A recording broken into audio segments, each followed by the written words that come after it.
Hello there, it's Ehima here. I hope you are well.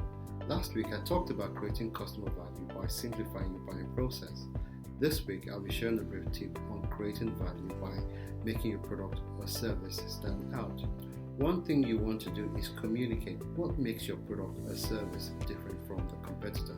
For example, you could design unique features or offering that attracts your customers to your product or service and make them choose yours over other similar product or service. But you need to do some market research and identify the opportunities for you to provide something that meets the need, that is unique and attractive. You could also consider designing a reward program depending on your target audience, perhaps some form of competition or challenge that gets your audience excited about your product or service and also tuned in as well. For example, I remember some time ago I attended a health and well-being workshop and left with a few souvenirs as a gift back for using their service. By giving out rewards, you create repeat customers, but of course, that's based on previous positive experience. I hope this helps you today on the rest of the week. It's Ahima here. See you next time.